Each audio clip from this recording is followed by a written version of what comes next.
as we head on to the rift between RNG and EDG. In this game, if Uzi picks it up, could not be sweeter. Not only does he get his first domestic title, this would be his 200th win as well on top of that. Got the level 3.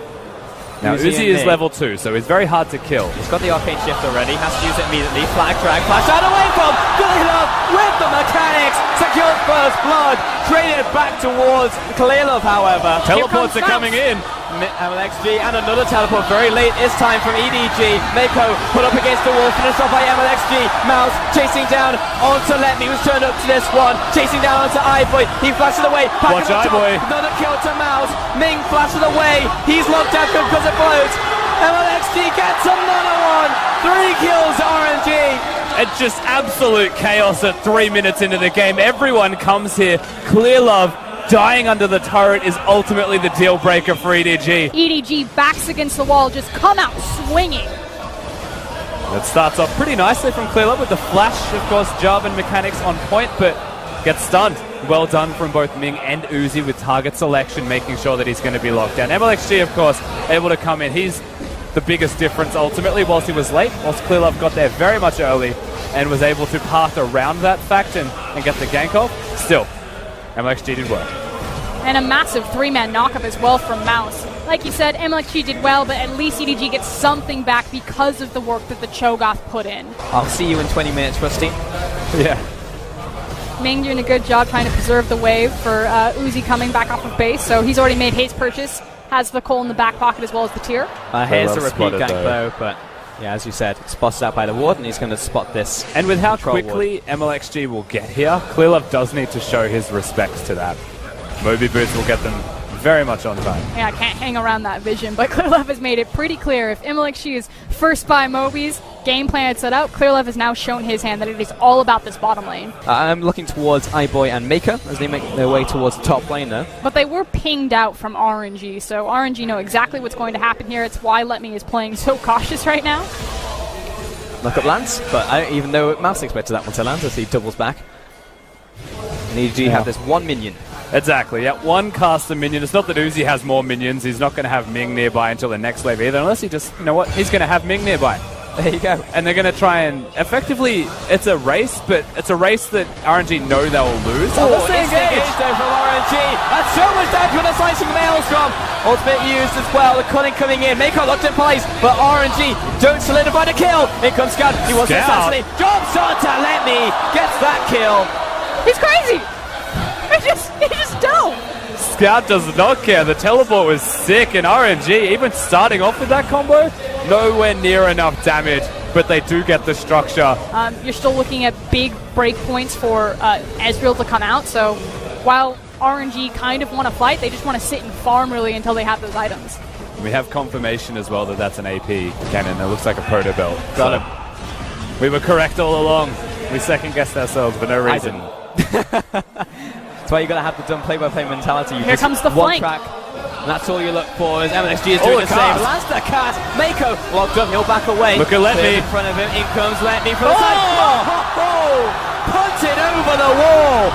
Mako is still kicking, and Uzi now has to get out of this one alive. And Xiaohu finds Mako. Uzi dashes away. Scout wants him. Good sidestep. Makes sure that Uzi stays alive, but the mid lane tower, not long for this world. No, it's going to go down, but those were some serious mind games from Uzi just to barely survive. Back and forth, EDG still come out on top through that last fight, and my god, IBOY is a hero. I was going to say, hero that play. That was sick. Any indecision of the previous series has now been lost, as here comes Kinnan, and there Kinnan goes. Just straight over the wall, pops the ultimate, like, well, this is awkward, not where I want it to be. Mako will eventually go down, so credit to Xiaohu for finding that at all, but Uzi also able to sidestep back and forth, left, right, up, down, good night, sleep tight. And a lot of that assassination from Xiaohu was empowered by so many control wards from RNG. And it's RNG evening up the towers, but still staying ahead in gold if ever so slightly. Now equaling up on those ice and power spikes on top of that, so RNG are still in fighting shape. Just Xiaohu. Xiaohu, it's down to half already. MLXG, we'll see if he can get in range in time for the smite. Xiaohu's trying so hard. Comes in, and it's secured by IBOY. EDG will get the Baron, but that was messy.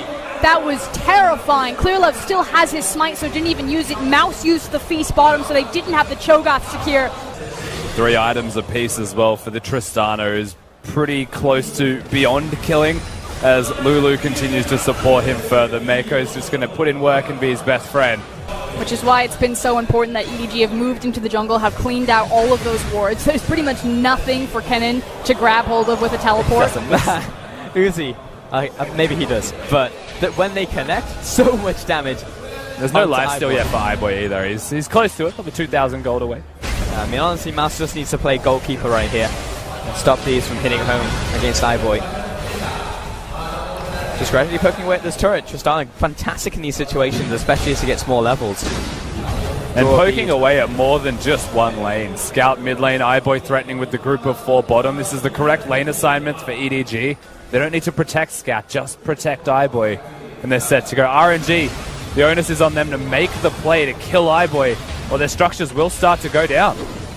Such a difference from game 1 and game 2 here, but it's also EDG with an actual advantage, able to try and convert it. They've now double committed. Both on the bottom tower. I mean, Let Me can't approach it by himself, and he got no one else to help him as well. Change does not connect from Scout. RNG are doing Baron. Clears over the wall. They've caught out Mako. They take him down. Uzi gets it. Teleport's cancelled. They're still going for the inhibitors. RNG back to Baron. They're playing a race on this one, and Clearlove still has a chance to take it. One over the wall. Teleport in from EDG. Let Me starts off. He knows the teleport's coming in. Redemption. He jumps over the wall. Avalanche gets the steal. Look at IBOY. Stops the confirm for Clearlove. Let's go over the wall. Trying to get these kills. IBOY. He sees the reset. 3 kills. Was those 2 more. Managed to collect 1. That's a 3rd kill. Looking for the next. Uzi in his sights. He sees that Quadra, and he will chase it down. Quadra kill to IBOY. The base will be held onto from the looks of it by just Xiaohu, but there's death time as there's a lot of strife for RNG to deal with. So it's quite difficult for them to do so. Topside though, IBOY will get his own. And it doesn't stop the tower from falling, but it definitely delays the damage that EDG could have done there. If they had gotten the Baron, that would have been the game ender. And this is going to wait in Clearlove's mind. Absolutely. So by not getting the smite, that's just the way that it has to play out. EDG still have the advantage, but a lot of this, again, the second teleport used as the Baron starts. Let Me, he tries so hard to catch him as he ults in, deter them from getting it, but miscommunications between the rest of RNG and Let Me means that his ult is for nothing. And then IBOY free hitting with Hurricane this entire time. Yeah, and it's IBOY so easy. the cleanup. See so many low members, and actually the tick, the red buff managed to finish off the cannon, and that gives the resets. Of course, RNG separated nicely to ensure at least someone could recall. Xiaohu's always going to be that member. At least they have 1 Baron. Tristana is full build after that fight. He has every single item completed. The only thing left is to sell his boots for another. How do you stop that? I mean, you don't really. The Scout is trying to put some damage on towards MLX. He does a lot, actually. As a tanky member of the team, Mouse is going to eat all of these culling shots. Xiaohu still stepping forwards. This is so much damage from IBOY, though. Actually, guess he's been isolated. He didn't pop over the little bit of rubble there. It might have just been saved by the terrain pulse. With the looks of it, RNG missing that cask means the inhibitors will just go down. Really unfortunate because, I mean, they hit it on the right target at the right time. But here's the trap. EDG just starts with the Elder Dragon. It doesn't look like RNG are going to step up to try and contest. Frankly, it's just down to this, which was actually surprisingly close. But in the end, very difficult to smite away, a steal away from a smite and an ultimate in from Mouse. It is just tower defense. That is the game that RNG have to play. Yeah, far too difficult to leave their own base. So that 1 window of opportunity, that 30-second gap is gone. And EDG, with 5 members with the Elder Dragon buff, now just coerce their minions towards the base of RNG, and it's just that simple to do. Slow-paced League of Legends, Elder helps a lot. Take down the inhib 1 more time. Keep that momentum up. Make sure that RNG never get a chance to recover. IBOY is stepping so dangerously close, but he knows he can do it. 2 minions are coming and crashing against his Nexus turret. MLXG misses the body slam into the minions. One He's goes down to half. He cannot die here. Flag, drag, cataclysm. Clearlove looking for it. He doesn't make it back to his ball pad because IBOY is the gatekeeper. He just right into the slice. Look at IBOY. And he will not even die from that. Scout falls for his sins. 4 kills. EDG move on to the Nexus turret. Triple kill for IBOY. And EDG stay alive and it's best of 5. The tides have turned, and EDG dig deep, and they find it in their Prodigy ADC. 18 games, and he gets what? 1, 2, 3 triple kills in the series.